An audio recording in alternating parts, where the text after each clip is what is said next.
আল্লাহ রাব্বুল আলামিন সূরা সাফফাতে যে আয়াতগুলো নাজিল করেছেন, আমরা যেখান পর্যন্ত এসেছিলাম সূরা সাফফাতের 103 নম্বর আয়াত।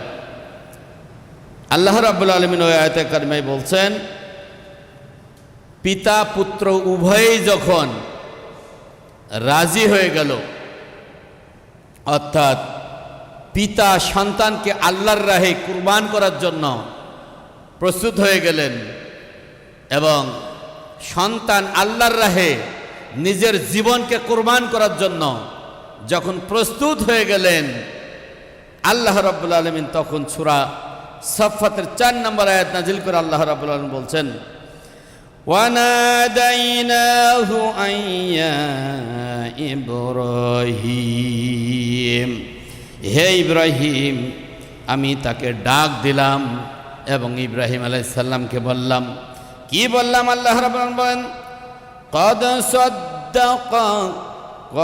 সাদ্দাকতার রুইয়া ইন্না কাযালিকা নাজিল মুহসিনিন। আল্লাহ রাব্বুল আলামিন বললেন, হে ইব্রাহিম, তুমি স্বপ্নকে সত্য পরিণত করেছ, তুমি স্বপ্নকে সত্যে রূপ দিয়েছ, বাস্তবায়ন করেছ। আমি সত্য কর্মশীলদেরকে এইভাবেই আমি প্রতিদান দিয়ে থাকি। সুবহানাল্লাহ। স্বপ্নে দেখাচ্ছে, এই স্বপ্নে দেখেই হযরত ইব্রাহিম আলাইহিস সালাম নিজের সন্তানকে আল্লাহর রাহে কুরবান করার জন্য তৈরি হয়েছে। ঘটনা আমরা জানলাম যে রাস্তায় অনেক বাধা বিপত্তি, এরপরেও আল্লাহর হুকুমকে বাস্তবায়ন করার জন্য কোন শয়তান বাধা লাভ করতে পারেনি। কি বলেন, পেরেছে? অনেক বাধা বিপত্তি এসেছে। ইসমাইল আলাইহিস সালামকে বলছে, যেও না, পেছন থেকে পালাও, তোমার বাপ ভালো মানুষ না, তোমাকে জবাই করে দেবে ইত্যাদিতে। এদিকে বাধা কিনা? এগুলো বাধা, ইসলামের পথে বাধা।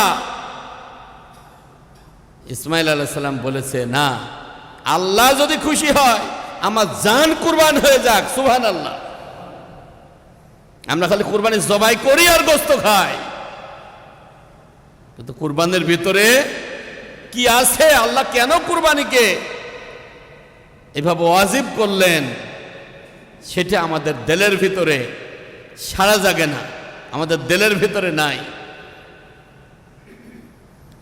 হযরত ইব্রাহিম আলাইহিস সালাম, আল্লাহ পাক বলছেন, সন্তানকে শুইয়ে দিল এবং সন্তানকে জবে করার জন্য হযরত ইব্রাহিম আলাইহিস সালাম কাজ শুরু করলেন। হযরত ইব্রাহিম আলাইহিস সালাম গলার ভিতরে ছুরি চালায়, কিন্তু ছুরিতে কাটে না। হযরত ইসমাইল আলাইহিস সালাম নিজ থেকে বলছে, আব্বা, আমার মুখের দিকে আপনি তাকাচ্ছেন, এই জন্য আপনি ছুরিতে মনে হয় চাপ দিচ্ছেন না, এই জন্য আপনার মাথার পাগড়ি খুলে আপনার চোখের ভিতরে বাঁধেন, আমাকে দেখতে পাবেন না। সেই সময় আপনি আল্লাহু আকবার বলে আপনি সূরা চালাবেন, অস্ত্র চালাবেন। হযরত ইব্রাহিম আলাইহিস সালাম চোখের ভিতরে কাপড় বেঁধে নিয়ে এবার বিসমিল্লাহি আল্লাহু আকবার বলে যখন অস্ত্র চালাইলেন, চোখ বাঁধা, কাটা শেষ, রক্তে হাতগুলো ভর্তি হয়ে গিয়েছে। আল্লাহু আকবার, আলহামদুলিল্লাহ বলেন শুকরিয়া আদায় করে হযরত ইব্রাহিম আলাইহিস সালাম দাঁড়িয়েছেন যে আল্লাহর হুকুম বাস্তবায়ন করেছি, নিজের সন্তানকে আল্লাহর রাহে কুরবানি করে ফেলিয়েছি। সুবহানাল্লাহ। হযরত ইব্রাহিম আলাইহিস সালাম চোখ খুলে দেখছে, সন্তান নয়, সন্তান দাঁড়ানো, জবাই হয়েছে একটি দুম্বা। হযরত ইব্রাহিম আলাইহিস সালাম ছেলেকে জিজ্ঞেস করলেন, কি ঘটনা ঘটলো, এই ঘটনা কিভাবে ঘটলো? হযরত ইসমাইল আলাইহিস সালাম বলেন, কে যেন আমাকে সেখান থেকে উঠিয়ে নিল, আমাকে জোর করে সেখান থেকে উঠিয়ে আনলো, আর এই দুম্বাটা তোমার চাকুর ভিতরে দিয়ে দিল, অস্ত্রের ভিতরে দিয়ে দিল। এই ঘটনা কে ঘটিয়েছেন? আল্লাহ রাব্বুল আলামিন বলেন, হে ইব্রাহিম, তুমি স্বপ্নকে সত্যের রূপ দিয়ে দিয়েছ, স্বপ্নকে তুমি বাস্তবায়ন করেছ। সুতরাং আমি তোমার এইটাতে এত খুশি হয়েছি, তোমার সন্তানকে জবাই করার কোনো দরকার নাই। তোমার সন্তানের পরিবর্তে আমি একটি দুম্বা সেই জায়গাতে দিয়ে দিয়েছি। সুবহানাল্লাহ। ঘটনাটা এরকম যে মনে করেন আপনি একজনকে বলছেন, ভাই 100 টাকা দাও তো, ও টাকাটা বের করে আপনার হাতে দিয়ে দিয়েছে। হাতে যখন দিল তখন বললো, যারে ভাই লাগবে না, তোমাকে পরীক্ষা করার জন্য চাইলাম, আসলে দেও কি না পরীক্ষা করার জন্য চাইলাম, তো তোমার দেলটা বড়, চাওয়া মাত্র দিয়ে দিয়েছো, লাগবে না, নিয়ে নাও। ঘটনাটা এরকম ঘটনা ঘটেছে। আল্লাহ পাক বলেন, সন্তানকে কুরবান করার জন্য শুধুমাত্র ইশারা দিয়েছি, অর্ডার করি নাই। শুধু ইশারা দেওয়ার কারণে তুমি স্বপ্নকে সত্যে তুমি রূপদান করে দিয়েছ। সুতরাং আল্লাহ রাব্বুল আলামিন বলেন, ফাদাইনাহু বিযিবহি আযীম। আল্লাহ রাব্বুল আলামিন বলেন, আমি তার কুরবানির বিনিময়ে আমি পুত্রটিকে আমি ছাড়িয়ে দিলাম। সুতরাং পুত্রটিকে ছাড়িয়ে দিলাম, তার পরিবর্তে একটা দুম্বা আমি সেখানে দিয়ে দিলাম, আমি কুরবান করে দিলাম। আল্লাহ পাক বলেন, তোমার এইটাকে স্মরণ রাখার জন্য কিয়ামত পর্যন্ত যত মানুষ আসবে সবকে এই রকমের করে একটি পশু কুরবানি আল্লাহর রাস্তায় করতে হবে। সুবহানাল্লাহ। আল্লাহ পাক এই সূরাতে বলছেন, কিয়ামত পর্যন্ত যত মানুষ আসবে সবার জন্য এই কুরবানি করা আমি ওয়াজিব করে দিলাম। হযরত ইব্রাহিম আলাইহিস সালাম যদি সন্তানকে কুরবানি করতেন, আমাদের সন্তানকেই কুরবানি করতে হতো। সন্তান যেহেতু কুরবানি হয়নি, কুরবানি হয়েছে দুম্বা, এই জন্যে গরু ছাগল মহিষ, উট, দুম্বা, ভেড়া এগুলো দিয়ে কুরবানি করতে হয়। কুরবানি একটা আমি পশু দিয়ে করছি বটে, এই আয়াত প্রমাণ করে হযরত ইব্রাহিম আলাইহিস সালামের এই ঘটনা আমাদেরকে দিলের ভেতরে ধারণ করতে হবে। আমি একটি পশু কুরবানি করছি, কিন্তু কুরবানিটার ভিতরে মহাব্বত এটা আমার থাকতে হবে। এটার নাম হলো তাকওয়া, এটার নাম হচ্ছে তাকওয়া। আল্লাহ পাক বলেন, লা ইয়ানালাল্লাহা লুহুমুহা ওয়ালা দিমাউহা ওয়ালাকিন ইয়ানালুহুত তাকওয়া মিনকুম। তোমাদের কুরবানির কত মন গোস্ত হলো, কত কেজি গোস্ত হলো, এটা আমার কাছে পৌঁছে না। আমার কাছে পৌঁছে এই কুরবানির ভিতরে তোমাদের তাকওয়া কতটুকু ছিল। এই তাকওয়ার ব্যাখ্যা হলো,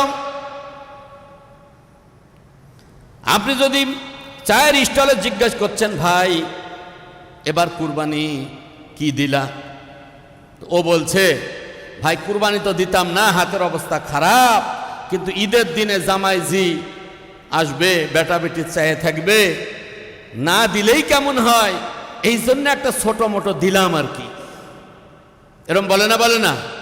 তাহলে এই কুরবানি কি আল্লাহর জন্য হলো, না জামাই জি বেটা বেটির জন্য হলো? এই জন্য এই কুরবানি হবে না। কারণ ইব্রাহিমের এই ঘটনার সাথে, কোরআনের এই ঘটনার সাথে আপনার কুরবানির মিল নাই। কুরবানি যদি হারাম টাকার হয়,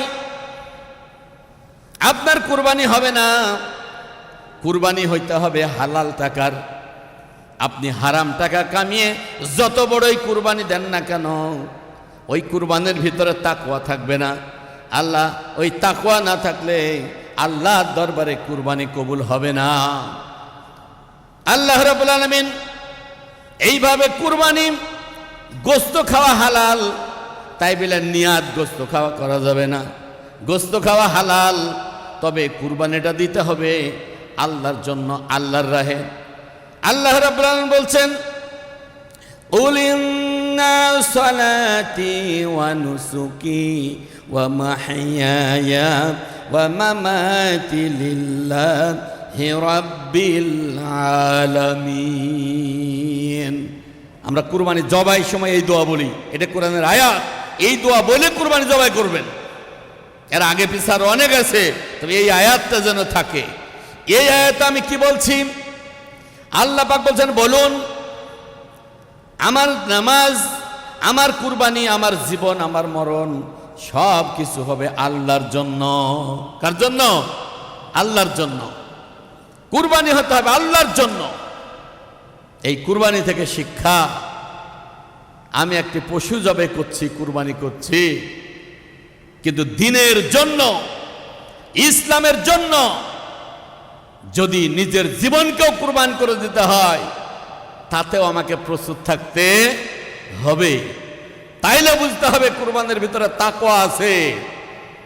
কুরবানি বড় বড় করলাম, কিন্তু ইসলাম বিরোধী কাজকে আমি ছাড়ি না, কুরবানি হবে? কুরবানি অনেক বড় করলাম, দ্বীন ইসলামের বিরুদ্ধে কথা বলি, কোরআনের বিরুদ্ধে কথা বলি, আমি ইসলামী আন্দোলনের বিরুদ্ধে কথা বলি, বুঝতে হবে আপনার কুরবানি গোশ যত মনি হোক আল্লাহর দরবারে কিন্তু কবুল হবে না। এটা একদম আল্লাহকে খুশি করার জন্য, আল্লাহকে রাজি খুশি করার জন্য আমাকে কুরবানি করতে হবে। আসুন, আমাদের সমাজে কিছু বিষয় আছে, যেমন গরু কুরবানি কয় ভাগে হয়? গরু, উট, এগুলো 5 ভাগ 7 ভাগ, 1 ভাগ থেকে শুরু করে 5-7 ভাগ, যে কোনো ভাগে হবে, জোড়া বেজোড়া সব ভাগে হবে। গরু কুরবানি আমাদের দেশে গরু কুরবানির প্রচলনটাই বেশি হয়েছে, কারণ গরুতে স্বাদ বেশি, কি বলেন? এই জন্য গরু কুরবানির সংখ্যাটাই বেশি। ভাগা দেওয়া যাবে না এই কথাটা বলা যাবে না, তবে ভাগা দেওয়ার ক্ষেত্রে যে বিষয়গুলো আপনাকে সতর্কতা অবলম্বন করতে হবে, সেই বিষয়গুলো দৃষ্টি আকর্ষণ করছি।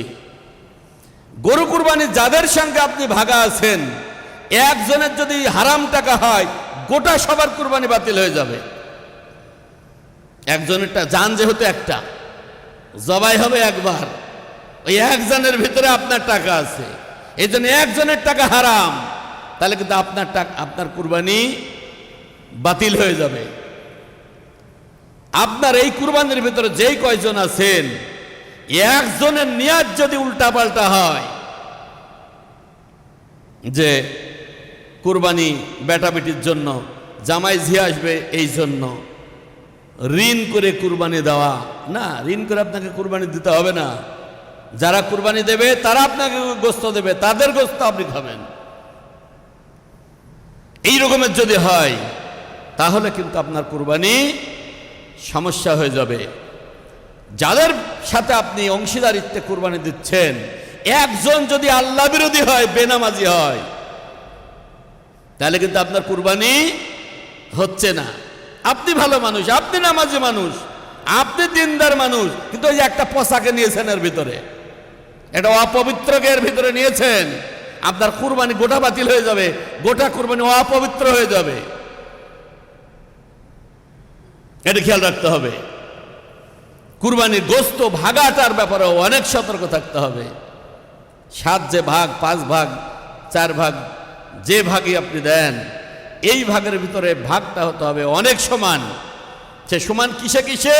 সব কিছুতে সমান হতে হবে। এটা অনেক কঠিন কাজ। একজনের ভাগে অনেক হাড় চলে গেল, আর আপনার ভাগে খালি গোশত চলে আসলো, এমন হইতে পারে, হয় না, তারপরেও হইতে পারে, সতর্কতা। একজনের ভাগে খালি চর্বি চলে গেল অনেক, আপনার ভাগে চর্বি গেল না, কম গেল। এইরকম যদি হয়, এটাতেও সমস্যা আছে। আর গোশত যদি কম বেশি হয়, সেটাতেও কিন্তু কুরবানিতে এখানে অংশীদারিত্বে সমস্যা আছে, কারণ টাকা যেহেতু সমান, ভাগ হতে হবে কাটাই কাটাই সমান। এটা হলো ভাগের ব্যাপারে। এখন 3 ভাগ যে আমরা করি কুরবানিতে, এই 3 ভাগের ব্যাপারে এটা তো আমাদের সমাজে, আমাদের ভিতরে ভুল বুঝাবুঝি রয়েছে। সেটা হলো 3টা ভাগ নয়, 3টা ক্ষেত্র। আবার বুঝুন, আমার কুরবানির 3টা সমান সমান ভাগ নয়, 3টা ক্ষেত্রে কুরবানির গোশত বিতরণ হবে। একটা আমি নিজে খাবো, আত্মীয় স্বজনকে খাওয়াবো, আর গরিব মিসকিনকে খাওয়াবো। এই 3টা ক্ষেত্র, এই 3টা ক্ষেত্রে কম বেশি হইতে পারে। মনে করেন আপনি এমন একটা শহরে আছেন, যে শহরে আপনার কোনো আত্মীয় স্বজনই নাই, আপনি একা আছেন, আপনি কুরবানি করেছেন, তাহলে আত্মীয়র অংশটা যেহেতু আত্মীয় নয় নাই, আপনি কি ফেলে দেবেন? না। এক্ষেত্রে আত্মীয় স্বজনের ভাগটা নিজেও খেতে পারবেন এবং গরিব মিসকিনকেও আপনি দিতে পারবেন। গরিব মিসকিনকে আপনি বেশি দিতে পারবেন। আপনি কুরবানি করেছেন, গরিবের যে একটা অংশ, এই গরিবের কোনো গরিব একটাও আসেনি আপনার বাড়িতে, ওই শহরে কোনো গরিবই নাই। এক্ষেত্রে কি হবে? তাহলে সেক্ষেত্রে গরিবেরটাও এই দুই ভাগে বন্টন হয়ে যেতে পারে। আত্মীয় স্বজন বেশি, তাহলে আপনি আত্মীয় স্বজনকে দিয়ে দেন। এই ক্ষেত্রে আপনি বেশি মানে কম বেশি হতে পারে। তাহলে ক্ষেত্র তিনটা, কিন্তু ভাগ সমান সমান এখানে নাই। আপনি অনেক বড় কুরবানি দিয়েছেন, আপনার সমাজে অনেক গরিব, আপনার সমাজে অনেক আপনার আত্মীয়, এখানে আপনি ফ্রিজ লোড করে না রেখে আপনি গরিবকে বেশি থেকে বেশি দেন, আত্মীয় স্বজনকে বেশি থেকে আপনি বেশি দিয়ে দেন, আপনি কম রাখেন, কারণ আপনি তো ধনী, আপনি তো গোশত প্রতিদিনই খান। কিন্তু আপনার যে গরিব আত্মীয়, আপনার যে গরিব প্রতিবেশী, তারা তো খেতে পায় না। এই জন্য এই কুরবানির উসিলায় তাদেরকে আপনি বেশি গোশত দিতে পারবেন। অর্থাৎ এই ভাগের যে অংশটা, এটা সমান হবে না, কম বেশি হতে পারে, এতে কোনো রকমের সমস্যা হবে না। আমাদের ক্ষেত্রে দেখা যায় যেগুলো সমাজ আছে, সমাজ, ওই সমাজে সব কুরবানিগুলো এক জায়গায় হয় এবং এক জায়গায় এই কুরবানির গোশতগুলো জবাই হয়। এই তিন ভাগের এক ভাগ করে দুই ভাগ নিয়ে চলে যায়, এক ভাগ নিজের, এক ভাগ আত্মীয়র, আর এক ভাগ হলো যেটা গরিব মিসকিনের সমাজের প্রতিবেশীর, ওইটা থেকে যায়। এভাবে অনেক গোশতের ঠিকা, অনেক গোশতের পালা হয়ে যায় আর অনেক গোশত এক জায়গায় হয়। এই গোশতটা কি হয়? এই গোশতটা এই সমাজে যতজন মানুষ আছে ততটা ভাগ হয়, এটাই বেশি হয়। আমিও একটা সমাজের প্রধান আমার এলাকার, তাহলে এই রকমের হয়। উত্তম হলো যে এই যে গোশতটা এক জায়গায় হলো, যারা কুরবানি দিয়েছে তারা এখান থেকে কোনো গোশত পাবে না। এই সমাজের ভিতরে যারা কুরবানি দেয়নি আর তারা গোশত পাবে। এটা হলো কি বেস্ট, এটা হলো একদম সর্বোত্তম, এটাই হলো নিয়ম।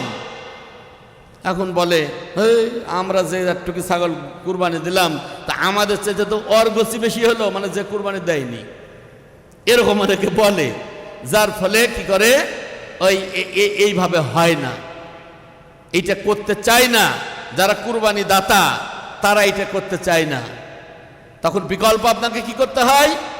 বিকল্প এইটা করা যেতে পারে যে আপনি যতটা ঘর গরিব ধনী কুরবানি দিয়েছে কুরবানি দেয়নি, সবটাকে সমান 60 ঘর 60টা অংশ করে 60 জনকে দিয়ে দেবেন। তবে যারা কুরবানি দিয়েছে, যিনি এই সমাজের প্রধান, ওনাকে বলে দিতে হবে যারা কুরবানি দিয়েছো তারা কিন্তু এই অংশ তোমার না, তুমি যে ওই গোশতের ভিতরে ঢুকে ফ্রিজ লোড করবা না, এটা কিন্তু গরিব মিসকিনের ভাগ, এটা গরিব মিসকিনকে তুমি দিয়ে দেবা, ওই গোশতের সাথে মিশাবাই না। আমরা এটা করতে পারি, এটা করলেও আমাদের সেটা সঠিক হবে ইনশাআল্লাহ। আর যদি আমি নিয়াত যদি আমার গড়বড় হয়, নিয়াত যদি আমার সহি না হয়, যদি মনে করি এত দামি গোশ রে, এ মানুষকে দিয়ে ফুরাই দেব, কি এইটা করলে আপনি রাখেন, সব রাখেন, আপনার কুরবানি দেওয়ার দরকারই নাই, আপনি সবাই করে বাড়িতে রেখে দেন। কে দিতে বলছে আপনাকে কুরবানি?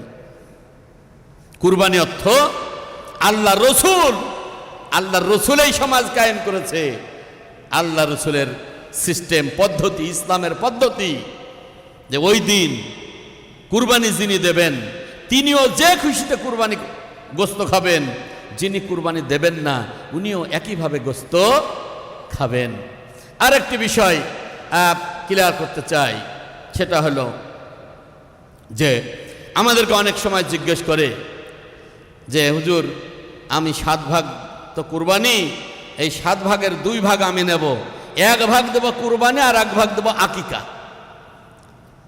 এরকম বলে থাকে।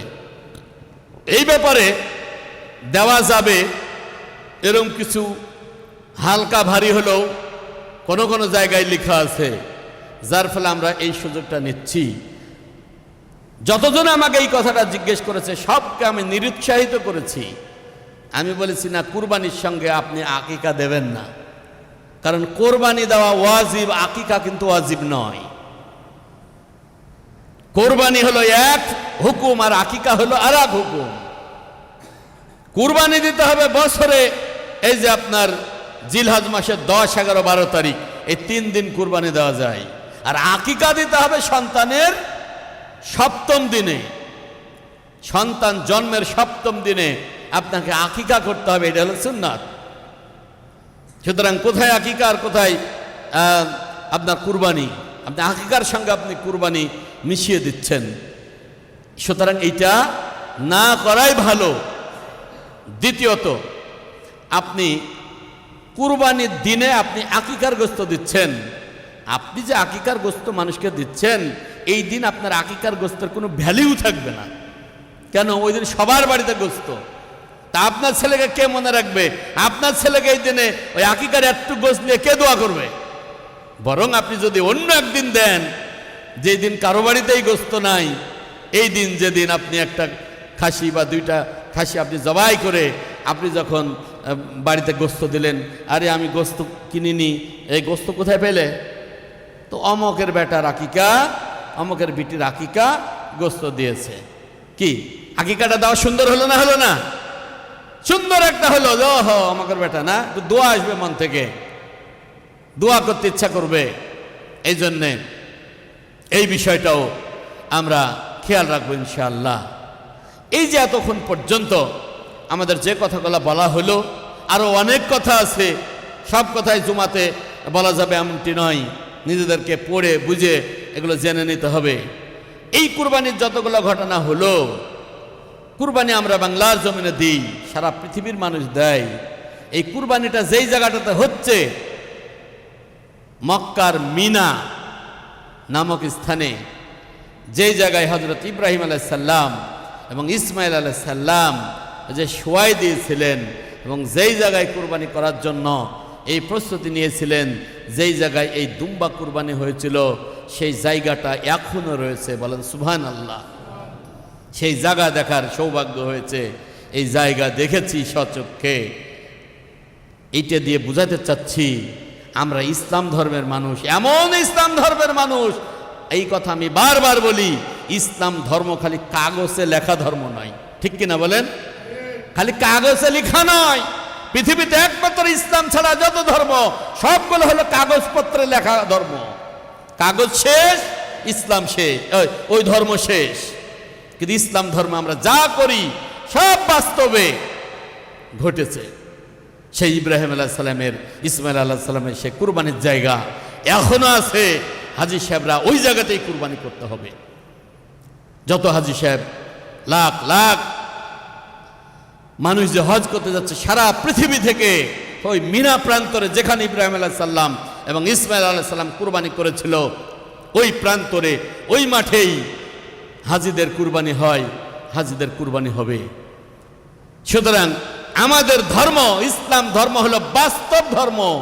এই ধর্ম আপনাকে সেইভাবেই আপনাকে মেনে চলতে হবে। আর একটু আসুন, আমরা এই যে কুরবানি এবং হজ, এই দুটি একসঙ্গে, আমরা পূর্বে বলেছি যে হযরত হাজরার ঘটনা, সেটার সঙ্গেও হজের সম্পর্ক আছে, কুরবানির সম্পর্ক আছে। শাফা মারওয়া দড়ানো ইসমাইল আলাইহিস সালামের সঙ্গে এই সম্পর্ক রয়েছে। সুতরাং ইসমাইল হজে যে হাজী সাহেবরা যা কুরবানি করে, সেটার তাৎপর্য কি? তাদের কুরবানি করা এবং আমাদের কুরবানি করা, এটার ভিতরে তাৎপর্য কি? ওখান থেকে এটাও তাই। হাজী সাহেব যত যাবে, তারা যে কুরবানি করছে, ওই জায়গা থেকে তাকে শিক্ষা নিতে হবে। এই জায়গাতে যে জায়গায় কুরবানি করছি, এই জায়গায় কিন্তু ইসমাইল আলাইহিস সালামকে জবাই করার জন্য কোরবান করার জন্য এই জায়গায় শুয়েছিলেন। সুতরাং সেই জায়গায় আমি কুরবানি করছি। এই খালি কুরবানিটা ধরলেই হবে না, যিনি কুরবানি করেছেন হযরত ইব্রাহিম আলাইহিস সালাম, তাকে বেঈমান নমরুদ তাকে আগুনে ফেলানোর জন্য তাকে আগুনে নিক্ষেপ করেছে। কি কারণে? কুরবানি করার জন্য তো নয়, নাকি বলেন? কুরবানি গোশত নিজে খেলাম, অন্যকে খাওয়ালাম, যে আমিও খুশি, সবাই খুশি, তো কুরবানির জন্য তো নয়। তারা বুঝতে হবে খালি কুরবানিই নয়, কুরবানির সঙ্গে নিজের জীবনকে ইসলামের জন্য উৎসর্গ করার জন্য আমাকে প্রস্তুত থাকতে হবে, কাজ করতে হবে, যেটা করেছিল হযরত ইসমাঈল আলাইহিস সালাম এবং হযরত ইব্রাহিম আলাইহিস সালাম। হযরত ইব্রাহিম আলাইহিস সালামকে নমরুদ আগুনে ফেলিয়েছিল, কারণ ইব্রাহিম আলাইহিস সালাম কুরবানি করার জন্য যে হুকুম, সেই হুকুমকে যেভাবে 100% বাস্তবায়ন করেছে, অন্য ব্যাপারেও ইসলামের অন্য বিধান মানার ক্ষেত্রেও 100% বাস্তবায়ন করেছে। আমাদেরকেও সেটাই করতে হবে, আমাদেরকেও সেইভাবে প্রস্তুত থাকতে হবে যে খালি কুরবানি করলে আমি মুসলমান হয়ে গেলাম না। কুরবানি যেমন একটি ওয়াজিব হুকুম মানলাম, আর অসংখ্য ফরজ হুকুম আমার সামনে দিয়ে চলে যাচ্ছে, নামাজ আদায় করছি না। অনেকে বলে হুজুর নামাজ আদায় না করলে কুরবানি হবে না, হবে না। ইটার মাসলাই তো দরকার নাই, আপনিই জানেন। ফরজ বাদ দিয়ে ওয়াজিব কখনো হয় না, ওয়াজিব বাদ দিয়ে সুন্নত কখনো হয় না। আপনাকে কেউ নিষেধ করবে না যে আপনি কুরবানি দিয়েন না, কুরবানি দেবেন, কিন্তু আপনাকে আহ্বান, ইসলামের অন্য যে বিধান, এই বিধানগুলো আমাদেরকে মেনে চলতে হবে। আরেকটু কথা বলে শেষ করব। এই কুরবানির আরেকটি ঐতিহাসিক ঘটনা আছে, হযরত আদম আলাইহিস সালামের সন্তানের কাবিল এবং হাবিলের ঘটনা। কার কুরবানি কবুল হয় আর কার কুরবানি কবুল হয় না, এই হাবিল এবং কাবিলকে আল্লাহ হযরত ইব্রাহিম আদম আলাইহিস সালাম কুরবানি করার জন্য বলেছিলেন। হাবিলের খামার ছিল, সে একটি পশু, আর কাবিলের শস্যক্ষেত্র ছিল, ভালো শস্য, তারা দুই জায়গায় রেখেছিল। সেই সময়ের বিধান ছিল কুরবানির, যে যারটা কবুল হবে আকাশ থেকে আগুন এসে সেটাকে পুড়িয়ে দেবে, আর যার কবুল হবে না তারটা পড়ে থাকবে। তো দেখা গেল যে হাবিলেরটা কবুল হয়ে গেল, আর কাবিলেরটা ওই জায়গায় পড়ে থাকলো, কবুল হয়নি। লাইয়ানালাল্লাহা লুহুমুহা ওয়ালা দিমাউহা ওয়ালাকিয়ানালুহু তাকওয়া মিনকুম। আল্লাহ পাক বলছে কয় মুন কি দিলে এটা আমার কাছে পৌঁছে না, আমার কাছে পৌঁছে তোমার তাকওয়া। হযরত আদম আলাইহিস সালাম বললেন যে হাবিলের কুরবানিতে তাকওয়া ছিল, আর কাবিলের কুরবানিতে তাকওয়া ছিল না, এই জন্য কবুল হয়নি। আমি এই ঘটনার থেকে বলি, আমাদেরকে নিয়াতকে সহি করতে হবে, আমাদেরকে আল্লাহর খুশির জন্য কুরবানি করতে হবে। তা যদি না হয়, আমাদের সমাজের কুরবানি দেওয়ার যে ঘটনা, তাতে দেখা যাচ্ছে যে এইটা যদি ওই আগের মতো যদি বিধান থাকতো যে কুরবানির গোশত খাওয়া যাবে না, যারটা কবুল হবে তারটা অমনি নিয়ে চলে যাবে, তাহলে দেখা যেত কুরবানি এখন যে হারে দিই অর্ধেক কমে যেত। কি ঠিক না? অর্ধেক কমে যেত। কিভাবে? মসজিদে যেমন কমে যায়, জুমার দিনে দুতলা ভর্তি, আসরের সময় লোক পাওয়া যাবে না, এরকম হবে না? এটাও ফরজ, ওইটাও ফরজ। ঠিক এখানেও তাই ঘটনা ঘটত। কুরবানির গোশত যদি খাওয়া না যেত, বেশিরভাগ মানুষই কুরবানি দিত না। ওরে বাবার এত টাকা দিয়ে কুরবানি দেব, কুরবানি দিত না। একইভাবে আপনার এই কুরবানি যদি কবুল হওয়া না হওয়া যদি এইভাবে উৎসর্গ হয়ে যেত, এরম যদি হইতো, তাহলে আমাদের কুরবানির, আমি বলে থাকি যে ম্যাক্সিমামই দেখা যাচ্ছে যে কুরবানির দিনে গরু মানে গরু উর দুম্বা লাফাই লাফাই গোটা রোডে লাফিয়ে বেড়াতো। কারণ আমরা ঈদ পরে শহর থেকে যখন বাড়িতে যাই, দেখা যায় যে গোটা রোডে গরু জবাই, খাসি জবাই। তো যদি আমাদের নিয়াত ঠিক না থাকতো, তাহলে গরু জবাই করতাম, কিন্তু এটা কবুল আল্লাহর দরবারে হতো না। অর্থাৎ আকাশ থেকে এসে পুড়াইতো না, ও টাট্টু ঘোড়ার মতো লাফে বেড়াতো। এই জন্য আমাদের নিয়াতকে ঠিক করতে হবে, সহি করতে হবে, এবং কুরবানিকে কুরবানির মতো করতে হবে, ঈদকে ঈদের মতো পালন করতে হবে। যাদের হজ আমাদের ফরজ হয়েছে, এখনো নিয়াত করিনি, তাদেরকে হজের জন্য নিয়াত করতে হবে। আল্লাহ রাব্বুল আলামিন তৌফিক দান করুন। আমিন। ওমা তৌফিকি ইল্লা বিল্লাহ।